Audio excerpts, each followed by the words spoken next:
Assalamu alaikum wa rahmatullahi wa barakatuh. Chapitre 3, Immunologie, les microbes et les réponses immunitaires. علم المناعة, الميكروبات والاستجابة المناعية. Alors, on va utiliser notre manuel scolaire Univers Plus.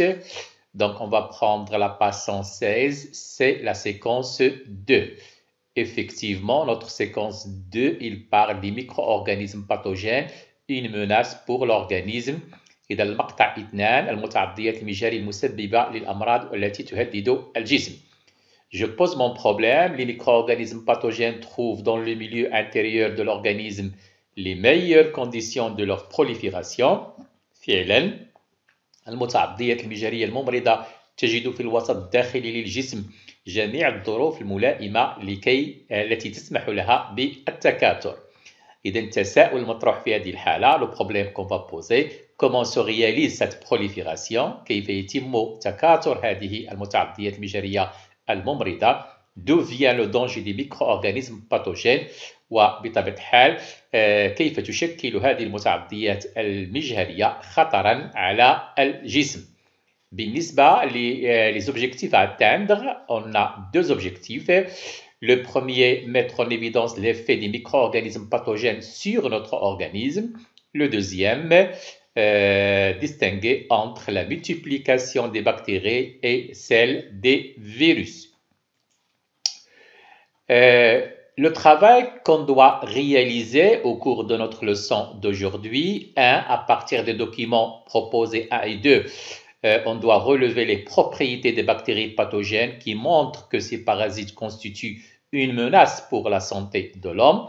إذا باعتماد الوثيقتين رقم 1 و 2 ينبغي علينا أن نستخرج أو أن نحدد خصائص البكتيريات الممرضة والتي تجعل منها بطبيعة الحال تشكل خطرا على صحة جسم الإنسان. بالنسبة للعمل pour le deuxième travail, on doit comparer les modes de multiplication respectifs des bactéries et des virus. مقارنة بين طريقة أو نمط تكاثر كل من البكتيريات والحمات أي الفيروسات. والعمل الثالث, en quoi consiste le danger des virus pathogènes sur la santé de l'homme. Commençons par notre première activité, la multiplication des bactéries. Alors, notre document, comme vous allez le constater, il montre le document 1. Il présente la multiplication des bactéries A, la bactérie E et Escherichia coli en cours de division, comme vous le constatez. Donc, l'information fournie par ce document-là, c'est que cette bactérie se multiplie par division. B, schéma représentant la division des cellules bactériennes. Donc, comme vous le constatez, une bactérie par division donne 2, 2 donne 4, 4 donne 8 et ainsi de suite. Donc, dans une durée de temps très courte, à partir d'une seule bactérie, on va obtenir bien sûr un très grand nombre de bactéries. Donc, la température convenable et l'abondance des nutriments font du milieu intérieur de l'organisme un milieu favorable pour la prolifération des bactéries pathogènes. Cette prolifération, je m'excuse, est assurée par les divisions cellulaires. كما اتضح لكم بطبيعة الحال فيما يخص البكتيريات تتكاثر عن طريق الانقسامات بحيث بكتيريا واحدة تعطينا 2 2 4 4 8 وهكذا. إذا فعلا البكتيريات عندما تجد الظروف الملائمة بطبيعة الحال درجة الحرارة 37 درجة سلسيوس وكذلك مواد قسياتية تبدأ في عملية التكاثر عن طريق الانقسامات. Voilà. Notre document 2, le suivant bien sûr, c'est un texte, comme vous le constatez, le danger des bactéries pathogènes prend deux aspects. Donc, l'information fournie par ce tableau-là, la septicémie, donc premier danger des bactéries, qui consiste bien sûr quand les bactéries envahissent l'organisme en raison de leur prolifération rapide, comme nous l'avons déjà montré auparavant, une infection généralisée et généralement mortelle. La toxémie, deuxième bien sûr danger des bactéries pathogènes. Deuxième aspect de danger des bactéries pathogènes, c'est la toxémie. Donc certaines bactéries pathogènes se concentrent uniquement dans un site près du point d'entrée de l'organisme. Elle sécrète des toxines, substances toxiques qui se diffusent dans tout l'organisme et provoquent des symptômes plus ou moins graves. إذا كما اتضح لكم بطبيعة الحال فيما يخص هذه الوثيقة، هي عبارة عن نص يمثل لنا بطبيعة الحال أو يبين لنا بطبيعة الحال أشكال التي تجعل من البكتيريات الممرضة تشكل خطرا على الجسم.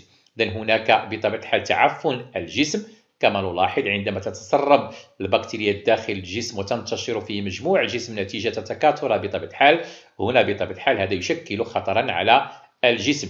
في الغالب نأخذ مثال عصية كوخ بيكا باسيل دو كوخ التي تسبب في مرض السل.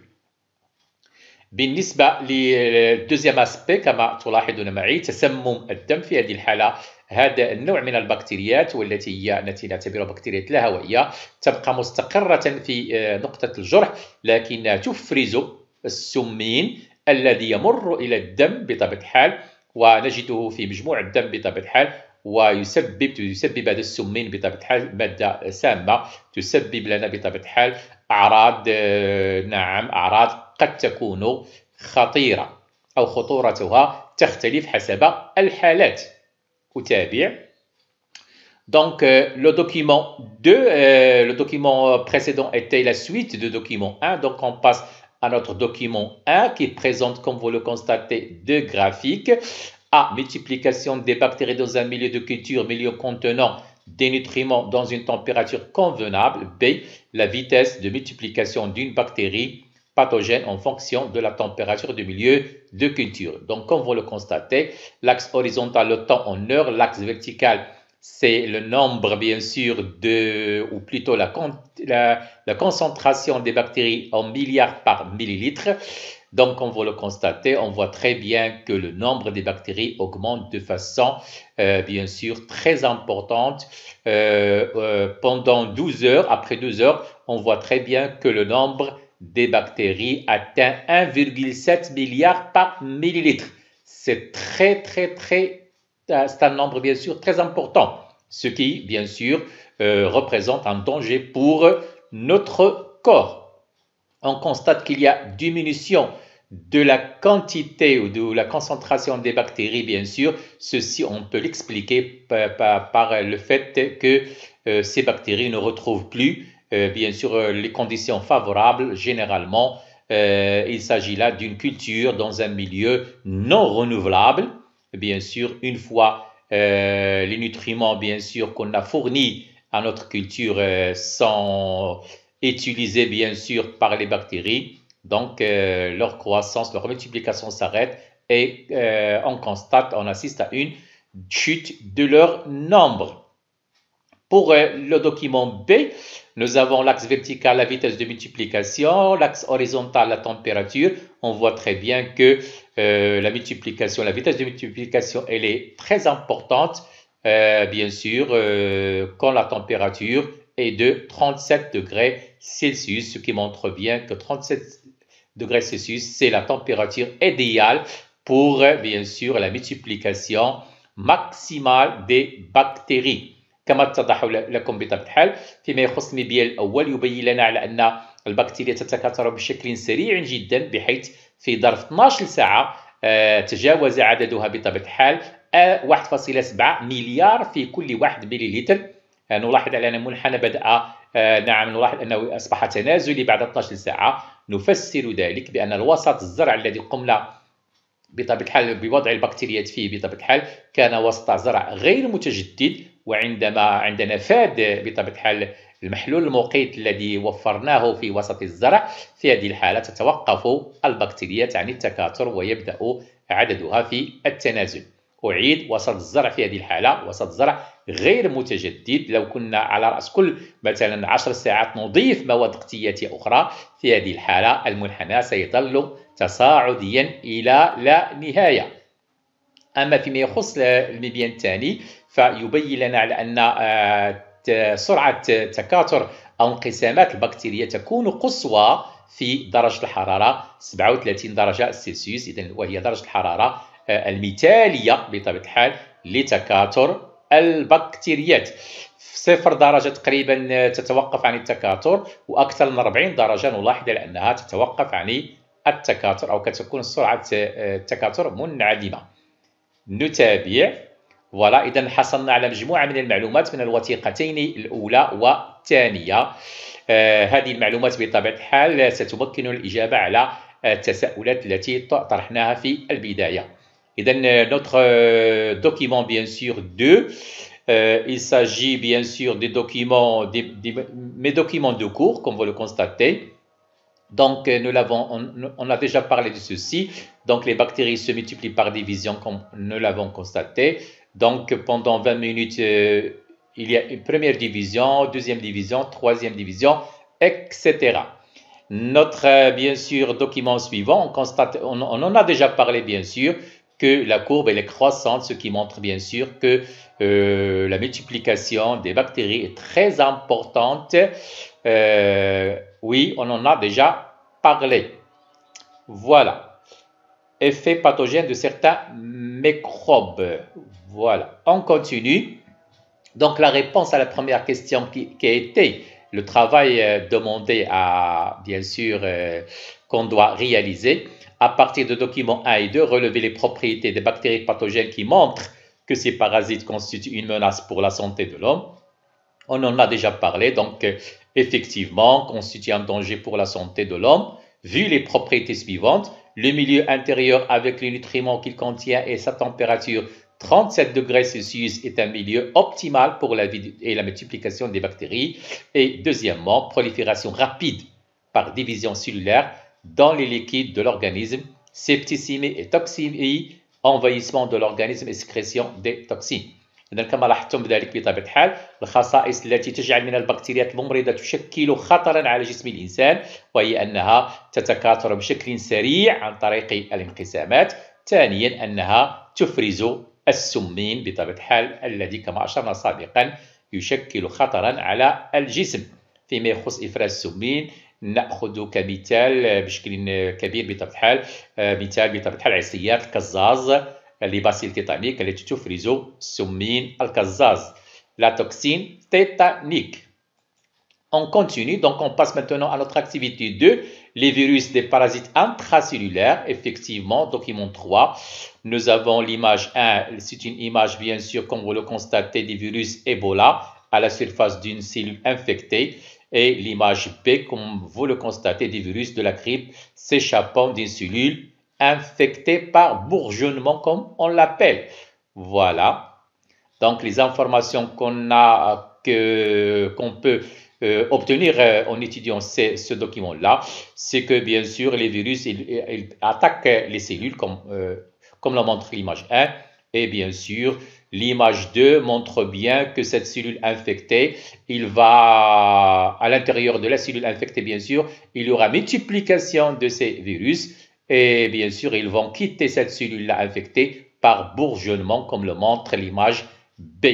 La cellule infectée, bien sûr, hôte, qui représente le hôte des virus dans ce cas-là, il sera détruit, bien sûr. Voilà. Donc, document 4, la multiplication des virus peut aboutir à la destruction des cellules infectées, comme je viens de le dire maintenant, bien sûr. Donc, les virus vont pénétrer à l'intérieur de la cellule. Ils vont utiliser l'information génétique de la cellule infectée pour se multiplier. Donc, à l'intérieur de la cellule, il y aura formation d'un très grand nombre de virus qui vont quitter la cellule, bien sûr, par bourgeonnement, comme l'a montré l'image du document 3, bien sûr. La cellule, bien sûr, infectée sera, bien sûr, détruite. Effectivement, les virus sont des parasites intracellulaires, طفيليات داخل الخلايا. Ils injectent leur matériel génétique dans la cellule infectée. تفرغ ذخيرتها الوراثية داخل الخلية المعفنة. بطبيعة الحال تستعمل بطبيعة الحال الذخيرة الوراثية للخلية المعفنة لكي تتكاثر. كما أشرت سابقا بطبيعة الحال عدد كبير من الحمات من الفيروسات تتشكل داخل الخلية ثم يغادر الخلية عن طريق التبرعم، بينما مصير هذه الخلية بطبيعة الحال وهو أنها سوف يتم تدمير هذه الخلية. نتابع. Donc, document de, voilà, mes documents. Figure 3, figure illustrant les étapes de la multiplication d'un virus dans une cellule hôte, comme je l'ai montré juste avant. 1, fixation et pénétration, bien sûr. 2, comme vous allez le constater, où est-ce qu'il est 2, voilà. 3, 2, multiplication des virus à l'intérieur des cellules infectées. 3, libération des virus, bien sûr, par bourgeonnement, comme je l'ai déjà dit auparavant. Notre cellule hôte infectée sera détruite. Document 4, document présentant des expériences permettant de mettre en évidence le mode d'action d'une bactérie pathogène, bacille tétanique bien sûr. Nous avons 3 expériences, groupe A, de souris, injection de 1 cm3 de culture de bacille tétanique, résultat, apparition des symptômes du tétanos et mort des souris. Donc aucun problème, le tétanos a provoqué la mort des souris du groupe 1. Deuxième expérience, injection de 2 cm3 de filtrat dépourvu de bacille tétanique, donc sans bactéries, sans bacille tétanique, et malgré ça, on constate la mort des souris de groupe 2, ce qui montre bien que les bacilles tétaniques, c'est-à-dire les bactéries du tétanos, sécrètent bien sûr une substance qui est la toxine, c'est elle qui cause le tétanos, bien sûr qui donne l'apparition des symptômes et par la suite la mort des souris. إذا بالنسبة لعصية القزاز في هذه الحالة بطبيعة الحال التجارب تبين لنا على أنها تفرز السمين، والسمين الذي تفرزه هو الذي يسبب في ظهور أعراض وموت الفئران في هذه الحالة. Groupe 3, injection de 2 cm d'eau distillée et stérilée, les souris restent en vie. C'est bien sûr l'expérience témoin. في هذه الحالة بطبيعة الحال تجربة الشاهد تبقى الفئران على قيد الحياة. أتابع. Voilà donc des définitions à retenir مع ترجمة. إذا توكسيمي تسمم الدم، سبتيسيمي تعفن الدم، cellule infectée par un virus خلية مخمجة بفيروس، parasite intracellulaire طفيلي ضم خلوي. Intracellulaire, c'est un mot composé de 2 parties, intra et cellulaire. ضم أي ضمن الخلايا، ضم خلوي أي ضمن الخلايا. Les définitions à retenir: la toxémie, présence de toxines, السمين bactérien en grande quantité dans le sang. تواجد السمين بطبيعة الحال في الدم. La septicémie, maladie, bien sûr, infection générale grave provoquée par le développement massif des germes pathogènes dans le sang. Le deuxième travail, bien sûr, qu'on doit réaliser, comparer les modes de multiplication respectifs des bactéries. Je pense que vous connaissez la réponse, bien sûr. Les bactéries se multiplient par division, alors que, bien sûr, les virus, leur multiplication nécessite une cellule, bien sûr, à l'intérieur de laquelle ils vont se proliférer, ils vont se multiplier. On en a déjà parlé. Je continue. Donc, troisième question, en quoi consiste le danger des virus pathogènes sur la santé de l'homme? Bien sûr, ils détruisent les cellules, bien sûr. Si les cellules infectées par un virus ne sont pas détruites immédiatement, ils deviennent des cellules endommagées qui n'accomplissent plus leur fonction biologique normalement. En général, la prolifération du virus provoque la destruction des tissus des organes cibles. Voilà. Donc, le bilan des activités. Les bactéries pathogènes se multiplient rapidement dans le milieu intérieur et provoquent des septicémies ou des toxémies. Les virus sont des parasites intracellulaires. طفيليات ضم خلوية كما أشرنا إلى ذلك. Leur multiplication à l'intérieur des cellules provoque, pour les plus dangereux, la destruction de plusieurs tissus dans l'organisme infecté. Notre bilan en arabe بكل بساطة: البكتيريات الممرضة تتكاثر بسرعة وتسبب تسمم الدم وتعفنه أو تعفنه. الفيروسات كما أشرنا إلى ذلك تتكاثر داخل تكاثر يتطلب خلية حية، الشيء الذي يشكل خطرا أو يجعل تشكل خطرا نتيجة تدمير خلايا الأنسجة المتعفنة. باختصار، البكتيريات تتكاثر عن طريق الانقسامات وتتكاثر بسرعة كبيرة جدا كما بينا ذلك سابقا، بينما الحمات الفيروسات فتكاثرها يتطلب خلية حية تتكاثر بداخلها، الشيء الذي يجعل جميع البكتيريات ممرضة لأنها تدمر الخلايا. نتابع. On passe maintenant à nos exercices. Donc, nous avons l'exercice suivant. Chaque année, de nombreux décès sont dus à la grippe ou à une infection au pneumocoque.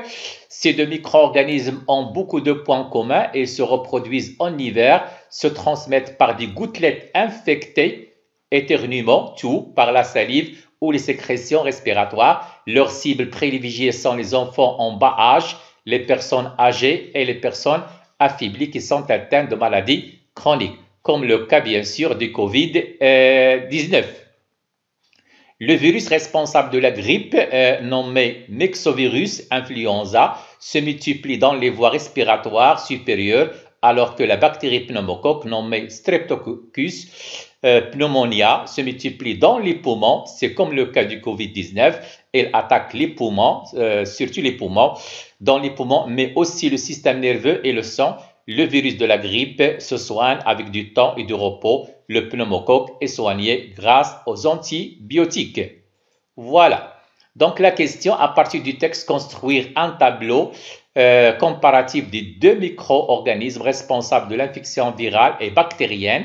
إذا سنقارن في هذه الحالة في هذا الجدول بين التعفن البكتيري والتعفن الفيروسي en indiquant le nom, la nature, le lieu de la multiplication, le mode de contamination, les personnes ciblées et le traitement de chacune, comme vous le constatez. Donc, pour le cas du premier, bien sûr, micro-organisme, c'est le virus, le deuxième, bactérie du pneumocoque. Lieu de multiplication, voie respiratoire supérieure, pour la bactérie poumon, système nerveux, le sang. Mode de contamination, gouttelettes, salive, sécrétion respiratoire. Les mêmes, bien sûr, le mode de contamination est le même pour le cas de la bactérie du pneumocoque. Personnes ciblées, comme nous l'avons déjà dit dans le texte, enfants en bas âge, personnes âgées, personnes affaiblies. Pour le cas de la bactérie, c'est les mêmes, bien sûr, personnes ciblées. Le traitement pour le virus, il n'y a pas de traitement généralement, le repos et du temps, mais on peut utiliser aussi ce qu'on appelle des antiviraux, alors que pour la bactérie pneumocoque, les antibiotiques sont efficaces. Donc, comme vous le constatez, toutes les informations dans notre tableau, on les retrouve dans le texte, bien sûr, proposé. Merci et bon courage.